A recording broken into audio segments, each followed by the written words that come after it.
Dulu aku merasa hidupku berjalan begitu saja. Kerja, pulang, mengerjakan tugas, lalu kuliah di Sabtu Minggu. Rasanya hanya mengulang hari yang hampir sama. Tak ada yang benar-benar terasa spesial, tak ada mimpi besar yang benar-benar aku kejar. Semuanya terasa seperti warna abu-abu, bukan karena hidupku berhenti, tapi karena aku sendiri belum tahu sebenarnya aku sedang berjalan ke arah mana. Sebagai mahasiswa kelas karyawan, akhir pekanku bukan benar-benar akhir pekan. Sabtu dan Minggu menjadi waktu untuk kuliah bersama teman mahasiswa dan mengerjakan tugas. Aku lumayan sering berkumpul dengan teman kuliah, tapi dalam banyak obrolan aku lebih sering menjadi pendengar. Mungkin karena aku suka mendengar cerita orang lain tentang hidup mereka, masalah mereka, dan dunia mereka. Saat itu dunia orang lain terasa lebih menarik daripada dunia aku sendiri. Aku belum punya mimpi yang jelas, belum punya arah yang benar-benar aku pilih. Yang aku tahu, aku hanya terus mengikuti arus. Aku sebenarnya suka sebuah cerita, seperti web novel, anime, komik, dan film. Aku suka masuk ke dunia lain, dunia yang tidak nyata, tapi kadang terasa lebih jujur daripada dunia nyata. Tapi setelah mulai bekerja, hal-hal itu perlahan menjauh. Bukan karena aku tidak suka lagi, tapi karena hari-hariku mulai terasa penuh. Mungkin dari situlah semuanya mulai terasa abu-abu. Tahun 2025, aku membaca sebuah web novel berjudul Lord of the Mysteries.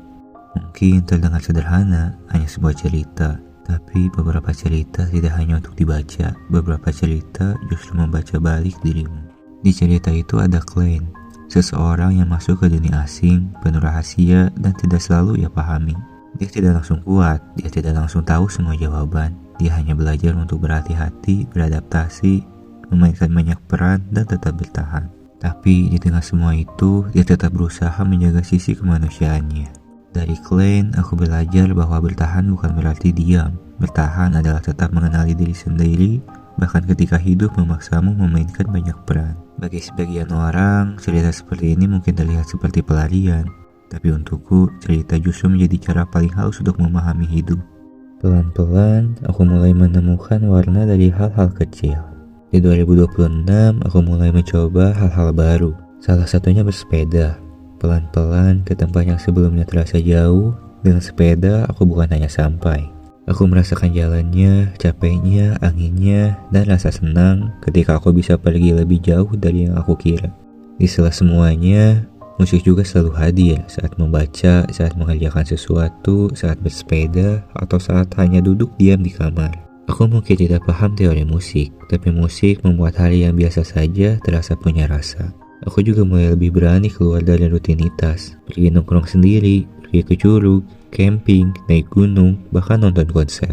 Dulu aku sering merasa malas untuk memulai, tapi ternyata perubahan tidak selalu dimulai dari keputusan besar. Kadang perubahan dimulai dari satu langkah kecil, keluar dari rumah, membuka halaman baru, dan mencoba hidup dengan cara yang sedikit berbeda.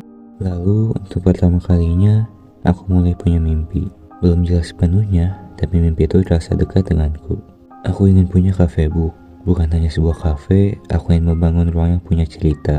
Tempat dengan buku-buku yang aku kumpulkan, dengan halaman-halaman yang pernah menemaniku. Tempat yang membuat orang bisa singgah, membaca, mendengar, atau sekedar merasa tidak sendirian.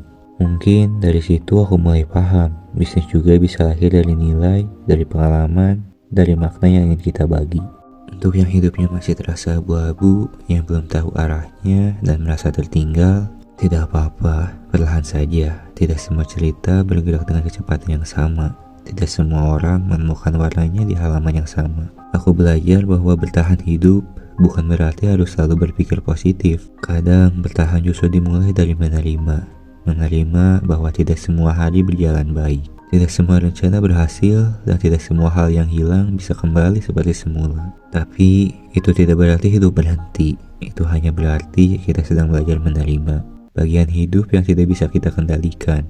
Jadi setidaknya carilah sesuatu yang bisa membuatmu bertahan, yang bisa membuatmu tersenyum, yang membuatmu merasa bahwa hidupmu masih punya ruang untuk senang. Di dunia kerja, aku pernah belajar dari hubungan yang tidak lagi sama. Ada seseorang yang dulu pernah terasa dekat, tapi akhirnya menjadi asing. Awalnya itu tidak mudah, karena ketika hubungan berubah, suasana ikut berubah, cara melihat pekerjaan juga ikut berubah. Berkomunikasi pun tidak lagi sesederhana sebelumnya. Tapi dunia profesional tidak selalu memberi ruang untuk menunggu semuanya terasa nyaman.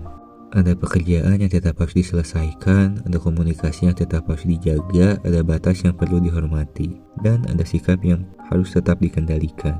Dari pengalaman itu aku mulai paham, profesionalisme bukan berarti tidak pernah kecewa. Profesionalisme adalah kemampuan untuk tetap menjaga etika, komunikasi, dan tanggung jawab. Walaupun tidak semua hubungan berjalan seperti yang kita harapkan, tidak semua hubungan harus kembali seperti semula untuk kita tetap bisa bekerja dengan baik.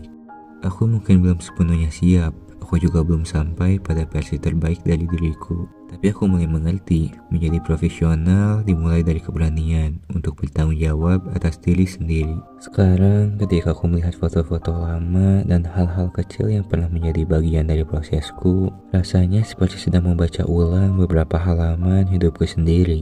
Mungkin terlihat sederhana, hanya beberapa halaman, beberapa catatan, beberapa foto, dan satu tugas terakhir. Tapi untukku ini seperti pengingat bahwa aku pernah berjalan sejauh ini, walau tidak semuanya rapi, semuanya terang, tapi semuanya pernah membentukku. Dari hari-hari yang terasa abu-abu, dari rutinitas yang terus berulang, dari hal-hal yang sempat hilang. Sampai akhirnya aku mulai menemukan warna, arah, dan nilai yang ingin aku bawa. Perjalanan ini belum selesai, tapi sekarang aku tahu, aku tidak hanya sedang menuju kelulusan, aku sedang belajar menjadi seseorang.